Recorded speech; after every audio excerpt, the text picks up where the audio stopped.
Hello, welcome to my video. I haven't done a post-match Man United video this week. A lot going on this week, so I'm kind of doing my post-match and preview in the same video. Before I go any further in this video, que sera, sera, whatever will be, we're going to Wembley. 1-0 win, Wembley, FA Cup semi-final. And that's all that really matters to me, really. It was a decent game. I think the red card made the most likely result anyway slightly easier. You know, I think no doubt about we were favourites coming into the game. I think Man United started well. Probably the slightly better team. The first 50 minutes or so, they've done a really good job defending from the front. Really good job impressing. Made things difficult for us early on, but I think once we got in the game, we were the better team. Hazard, great chance, great save. Cahill, even better save from De Gea. But yeah, Man United win the game. I think we were the better team before the red card, which I think, I've seen it over and over.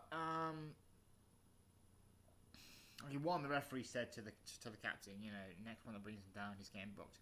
Smalling's then got responsibility of saying, right lads, chill out, because he's going to book the next one of you. I don't really get his modern refereeing where he talks to the captain and not the player himself, by the way. They don't understand that.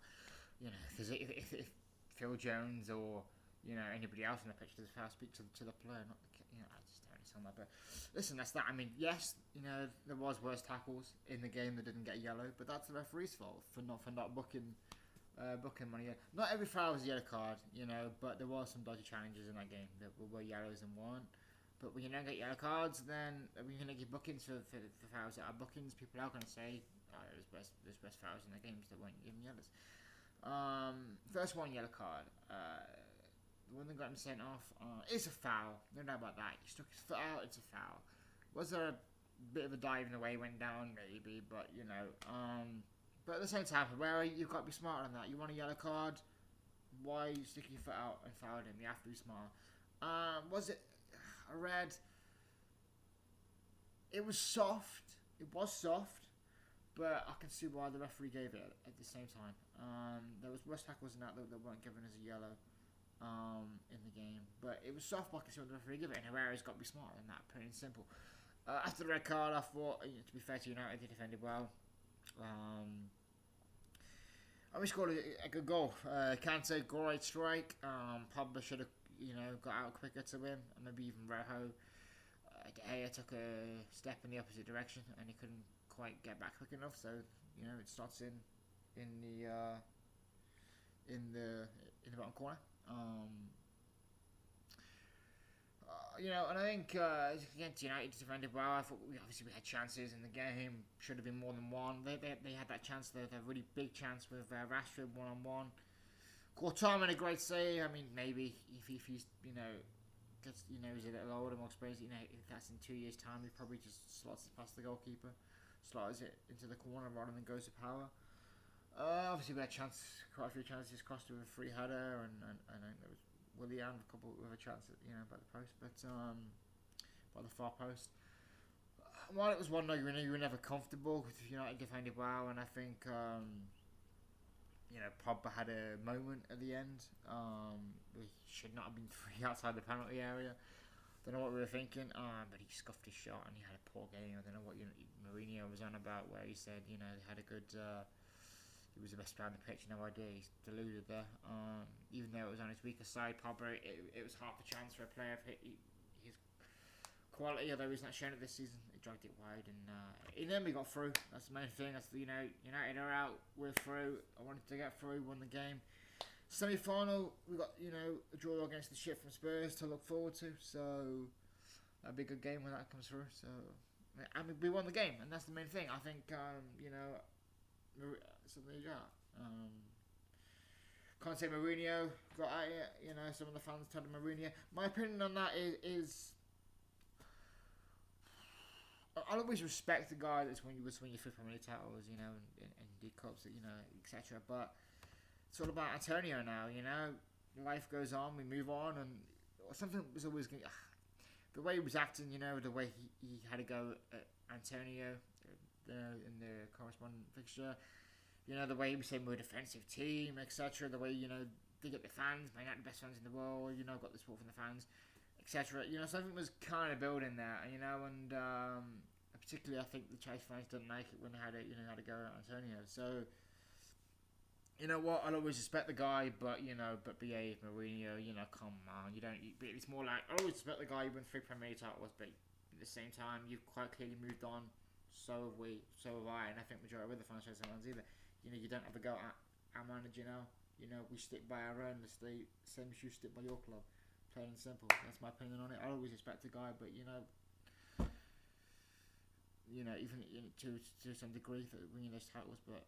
Whatever, and he says that, he's still Julius is still number 1. 10 years probably going to win 3 or more Premier League titles with you, let's be honest, with Mourinho, so there you go. So we got through and I'm happy, so that was that really. So, you know what, we could have scored more goals. United defended well, it doesn't matter, we won the game, we got through. So yeah, that's that, and on to the Stoke game now, tomorrow, big game.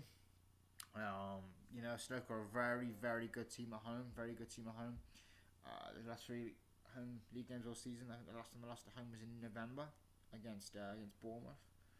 So a long time. They're a really good team at home. They've got some good players. They got a good point against Man City. So away from home. So it won't be an easy game. They have a good defender in Shawcross. They've got Juve. The physicality on the wings. They've obviously got Berahino up front. We know what he can do. He's had a couple of years out of the game, but we know what he can do. They've got the physicality in midfield in Walters and even Allen, even though he's not big in stature in terms of his body frame. But at the same time, I'm buzzing for this game. I can't wait for it tomorrow. It's funny really when you're playing well, winning games and top of the league with 11 games to go, how you're really buzzing for every game. I bet Man United fans would really miss that feeling. But no, listen, I'm looking forward to the game. I think we're playing well right now, and although Stoke are a good team at home, it's hard to bet against us when we're playing so well. I'm doing my 1 to 11. I go for Quartar in goal. Back 3 of Azpilicueta, Caio Luis. Wing back Moses, left wing back. Alonso, Moses if he's fit. If not, probably put Azpilicueta as the right wing back and bring Zuma in. Kante, obviously, incredible again against Man United. Not just the goal, but in general. To be fair, after I pointed this out, I said David Luiz, incredible as well. If Kante wasn't having such an incredible season like he is, such an incredible player like he is, just like playing with 12 men, I think people would be singing David Luiz praises a little bit more. Everybody laughed when they re-signed him. Everybody said that's a panic signing. Everybody laughed at David Luiz. He's been phenomenal for us at the back, and a big reason for why we're 10 points clear at the top of the table. Well, yeah, I go for Kante, and I'd probably go next to him, Matic. Well, one, because I thought Matic done a good job against Man United, and I think just because of the physicality that Stoke offer in the midfield through Walters and Allen, the physicality they offer, the toughness, I'd probably stop Matic there. Left winger Hazard, right wing. This is difficult as well because I think Willian played really well against Man United. Probably the best game he's had in a long time. He should have a little bit more about him, a little more of a spark about him. But Pedro had played well against West Ham, so it's difficult. But I'd probably just about go for Pedro solely because he seems to look that tiny little bit more confident than Willian does right now. But at the same time, I think that if Pedro doesn't play well, then I think Willian would get my vote for the next game, and obviously Costa up front. So that's my 1 to 11.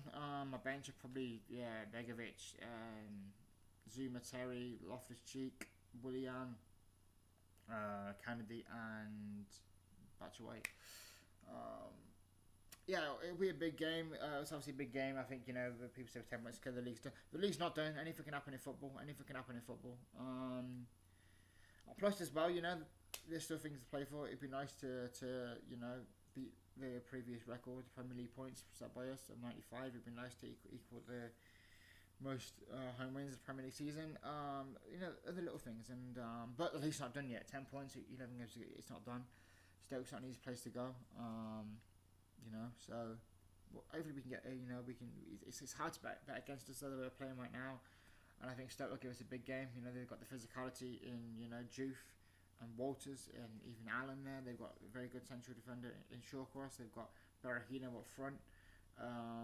We know what he's capable of. They've got physicality of Crouch they're bringing more. I think he scored against us in the Bridge.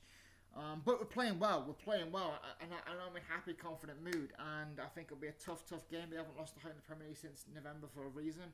They're certainly a top half team in my opinion, and they're 9th right now. But I'm going to go for Stoke 1, Chelsea 2. Same prediction as I went for in the Man United game. I think they'll make it hard for us, that causes problems, but I think we'll break through. Maybe even if they sneak a goal in the last, make it difficult for us in the last 5 minutes or so. But I think we'll win the game. I'm gonna go for Stoke 1, Chelsea 2. Big game for the likes of Louise and Cahill, especially if they bring on Pretty Crouch with like 10-20 minutes to go. With his height and physicality, or even if they shove Juve up front. But it's one I think will be they'll cause problems. But a challenge I think we'll rise to. I think it'll be a tight, difficult game. But I think ultimately we'll come through with the 3 points. And we have a Stoke 1, Chelsea 2. So that's my prediction for the game. So that brings the end to my my preview really. And I can't end this video without saying Happy St. Patrick's Day to all you Irish people, to all the Irish people out there. Have a great, guys, have a great day. I love you guys. You're incredibly funny. You're incredible. Happy St. Patrick's Day.